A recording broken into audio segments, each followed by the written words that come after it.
Assalamualaikum warahmatullahi wabarakatuh. Alhamdulillahirrabbilalamin. Wassalatu wassalamu ala asrafil anbiya'i wal mursalin wa ala alihi wa sahbihi rasulillahi ajma'in. Allahumma shalli ala sayyidina Muhammad wa ala ali Muhammad. Selamat pagi dan salam sejahtera untuk kita semua. Puji syukur kepada Allah Subhanahu wa taala, pada pagi hari ini atau pada saat ini kita dapat mengikuti kegiatan MPLS tahun pelajaran 2021-2022 di SMA Negeri 3 Pekanbaru. Selawat dan salam tidak lupa kita kirimkan kepada junjungan kita Nabi besar Muhammad sallallahu alaihi wasallam. Allahumma shalli ala sayyidina Muhammad wa ala ali Muhammad.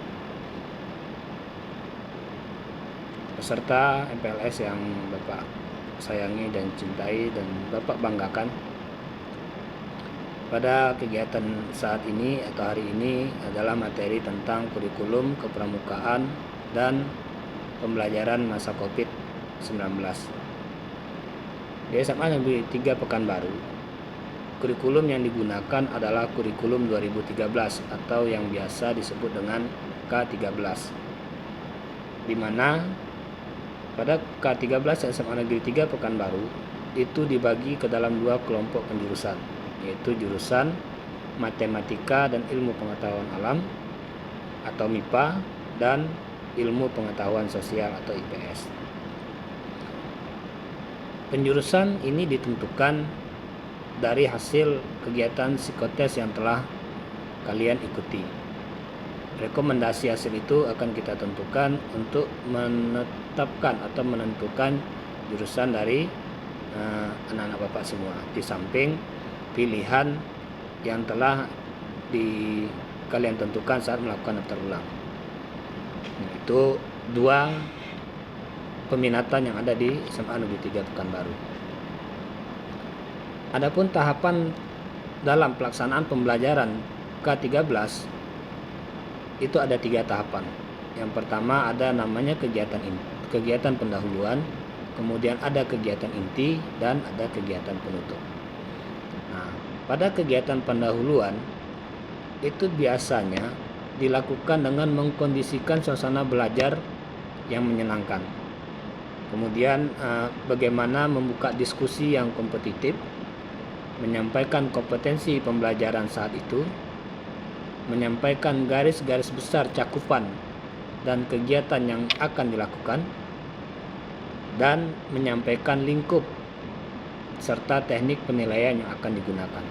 Nah, itu adalah kegiatan pendahuluan yang biasanya termaktub di dalam K13 yang biasanya disampaikan oleh guru sebelum pembelajaran dimulai. Nah, kalaupun seorang guru tidak menyampaikan, maka siswa berhak untuk menanyakan apa saja cakupan atau teknik penilaian yang akan digunakan dalam pembelajaran itu. Kemudian apa saja garis-garis besar materi yang akan dilakukan.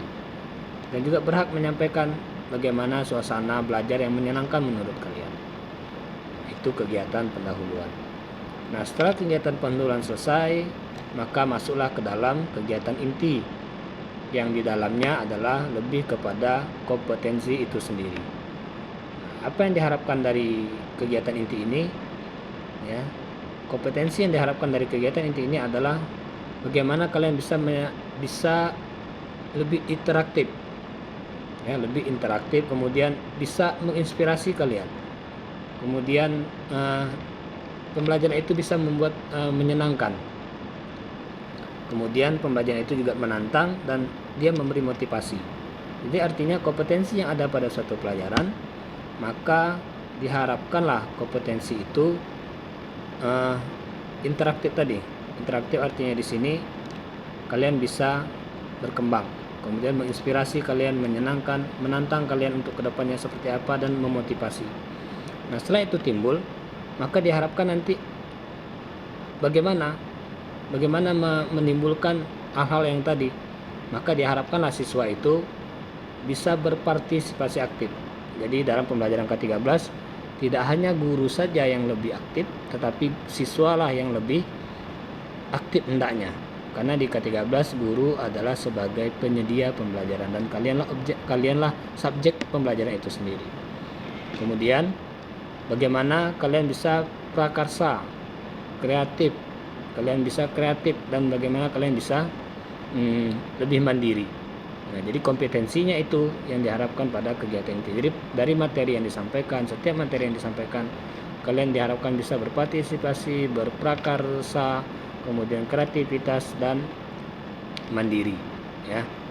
Apalagi di saat COVID-19 seperti ini yang kita tidak mungkin melakukan tatap muka full, mungkin banyak belajar dari classroom dan lain sebagainya, maka kreativitas kalian, kemandirian kalian, partisipasi aktif dari kalian dan prakarsa dari kalian itu lebih diutamakan, lebih dikedepankan untuk pencapaian materi atau kompetensi dari suatu pembelajaran. Nah, itulah kegiatan inti yang ada di K13. Nah, kemudian penutupnya apa? Nah, pada kegiatan penutup itu biasanya adalah rangkuman dari materi yang sudah disampaikan, ya. Kemudian merefleksi pembelajarannya, direfleksi, kemudian dilakukanlah umpan balik. Seperti apa? Mungkin guru mengasih pertanyaan, mengasih tugas dan lain sebagainya untuk melihat feedback atau umpan balik dari materi yang telah disampaikan. Nah, kemudian guru, apa yang dilakukan pada kegiatan penutup? Nah, guru melakukan penilaian, ya. Jadi menilai pencapaian dari materi yang sudah disampaikan. Apakah itu nanti dalam bentuk penugasan dan lain sebagainya secara individu, secara kelompok atau sebagainya. Kemudian setelah itu guru itu merancang tindak lanjut pembelajarannya seperti apa. Kemudian dia merencanakan pembelajaran untuk pertemuan berikutnya. Nah, itu kegiatan penutup yang dilaksanakan pada kegiatan K13. Nah, kemudian apa saja aspek penilaian? Aspek penilaian pada K13 itu ada 3. Ya, ada yang namanya penilaian prosedural, yang secara faktual, pengetahuan atau konseptual.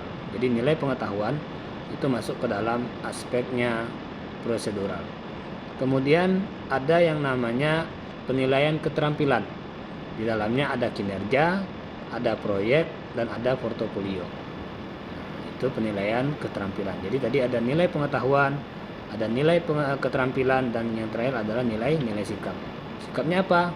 Spiritual dan sosial. Jadi ada 2 penilaian sikap di situ. Nah, nilai pengetahuan dan keterampilan di K13 SMA Negeri 3 Pekanbaru itu memiliki nilai KKM tersendiri, ya. Untuk kelas 10 itu KKM-nya adalah 70.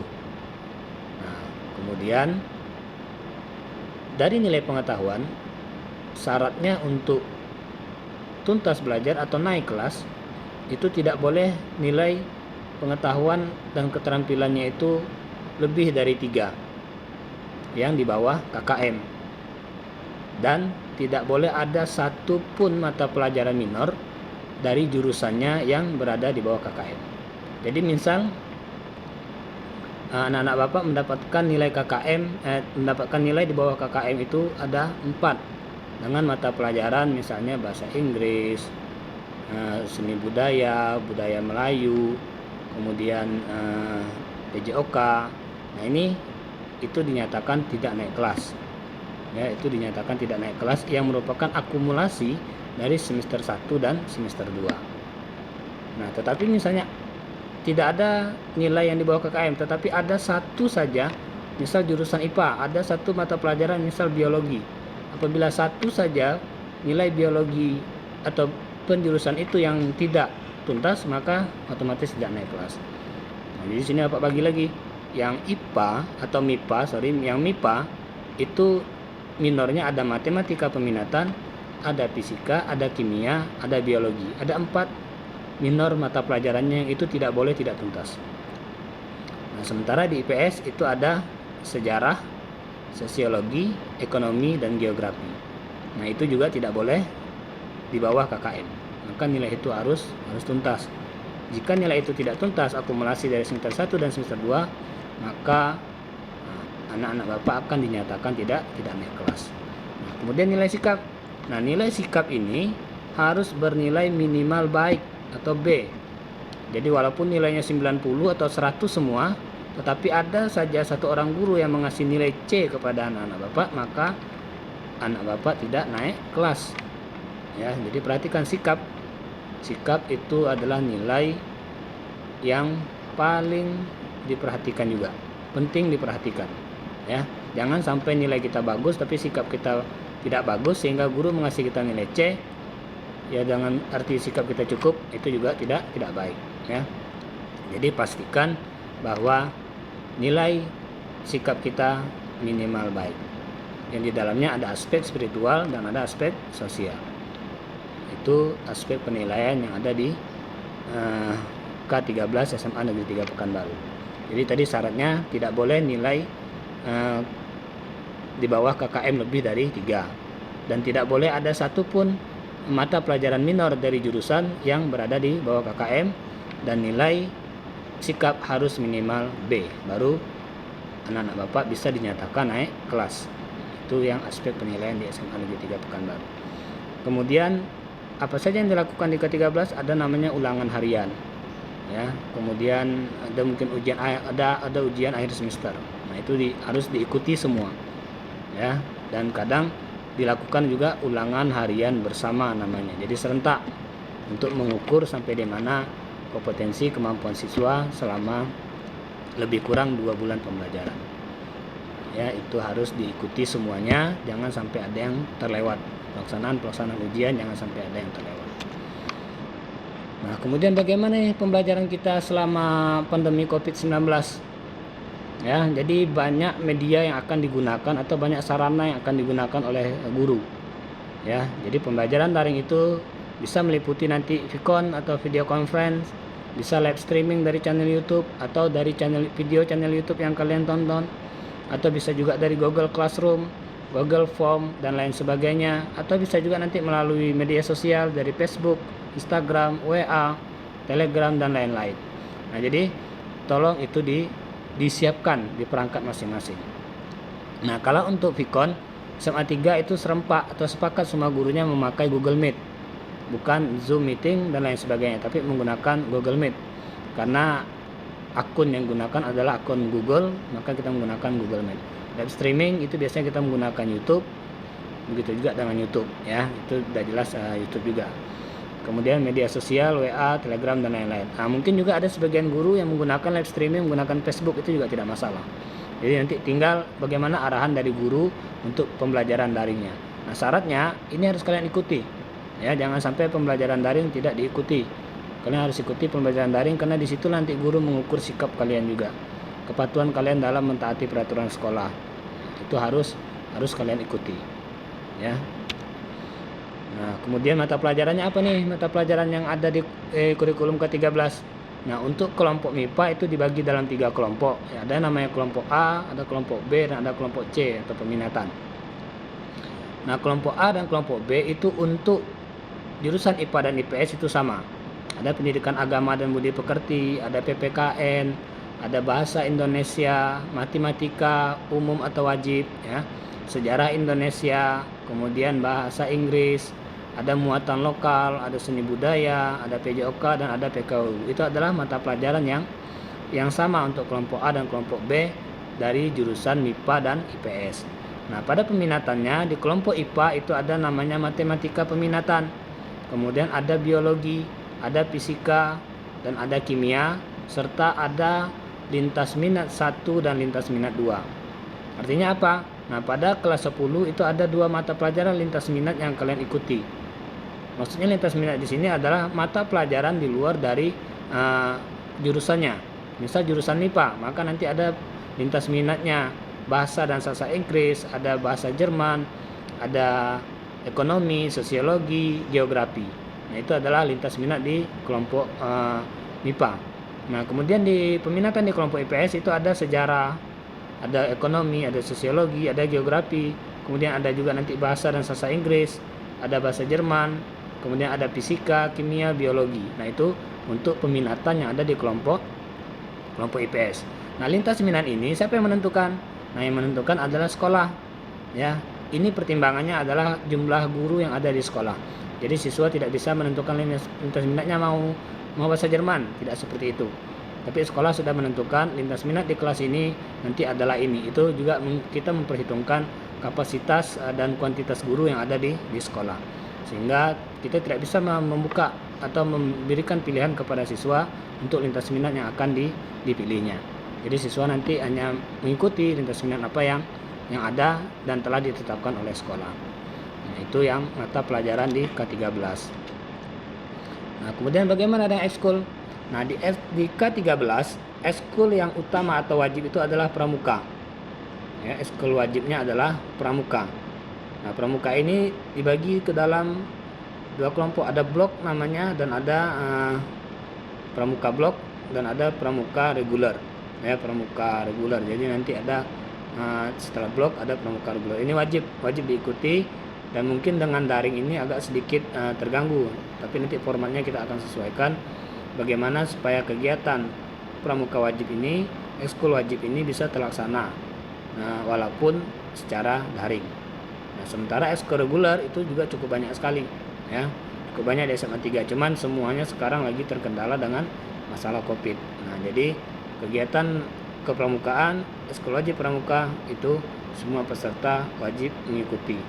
Nah, nanti ada pramuka blok dulu, kalau tidak COVID kita harus kemah dan lain sebagainya. Tapi untuk sekarang mungkin itu belum bisa kita terapkan.